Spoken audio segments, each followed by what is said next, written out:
So far we know what batteries look like, at least as their schematic symbol. So I would have this with the positive and negative terminals of that battery. But what exactly does a battery do? So a battery produces a DC voltage from a chemical reaction. So remember that a DC voltage is going to be voltage that travels in a consistent, put a little light bulb in here, consistent direction. So it's always traveling from this negative through the light bulb in the same direction. So current's only flowing through the circuit one direction. That's a DC voltage. But where do I get a battery from? Battery is actually made up of individual cells. So if I break down the symbol, this is the symbol for an individual cell. So a cell is actually a single unit. So if I break this down a little bit more here, what I have is a container. And so inside that container is a solution known as the electrolyte. Oftentimes it's an acidic material, but not always. And so what I do inside that electrolyte is place two dissimilar metals. The one metal, this one over here in the blue, has a chemical reaction between the metal and the electrolyte to produce negative ions. So I'll have a collection of negative ions on that piece of metal. Meanwhile, the other piece of metal over here in yellow has a chemical reaction that's going to produce positive ions. So we already know there's an attraction between positive and negative. And yes, you're probably wondering, why doesn't that reaction then just travel right through the electrolyte? And it's a valid question. The answer to that has to do a little bit more with the chemistry. So what happens is there's a bit of a barrier that then occurs around each of these inside the electrolyte, which kind of prevents the electrons from just traveling through the electrolyte. So what they're waiting for is us to connect a path from one to the other, at which case these electrons will move across and join the positive plate, thus forming neutral atoms, no longer ions. So you'll get a current flow traveling from the negative plate to the positive. Since it would probably be bad just to connect the positive and the negative terminals of a battery together, let's add a lamp in here so we have something there to do work. Now we're going to convert that electrical energy, those electrons flowing from the negative to the positive, into light energy doing work. And now we have a valid circuit and not just a short running directly from positive to negative, which would eventually just cook our battery, or actually our cell.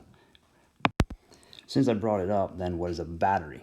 Well, a battery is two or more cells connected and packaged together.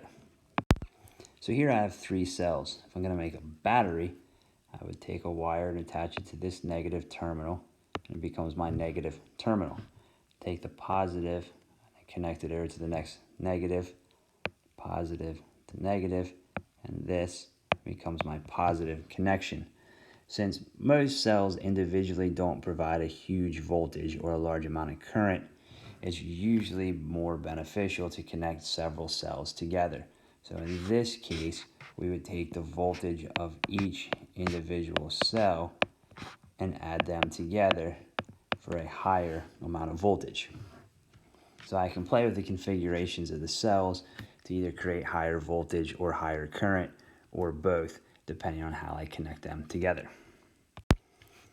The last piece to know at this stage is there are two types of cells. So there are primary cells and secondary cells. Primary cells cannot be recharged. So once that chemical reaction occurs, it cannot be undone. Secondary cells, on the other hand, can be recharged. So once that chemical reaction occurs, we can undo the chemical reaction, redo the chemical reaction, and do that over and over again.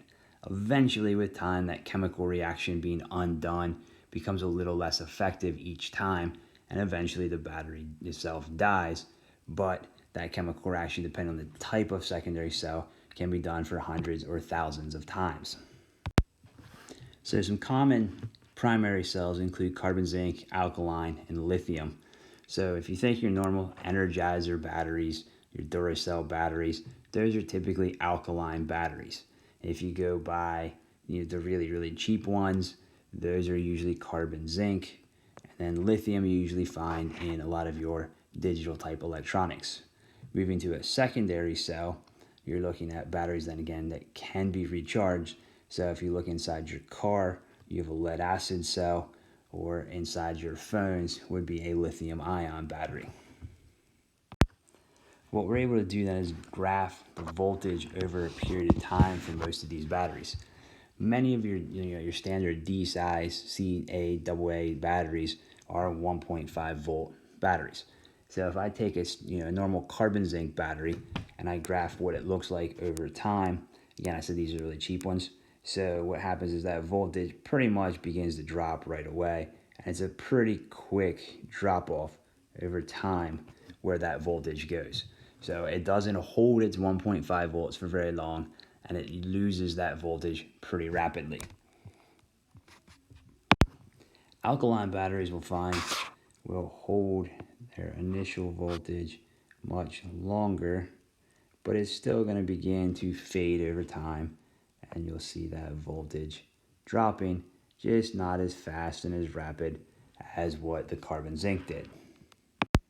Just want to contrast that then to a lithium cell, who typically measures a little higher than the 1.5, but it's going to be a basically straight and steady voltage. It's going to be the same, maintain a consistent voltage, and then it's dead. So they will be very steady, which is why you find lithium and lithium ion batteries in most of your digital electronic devices, because digital devices understand either 1 voltage or no volts. These in-between ranges that those batteries tend to fall in don't work for digital devices.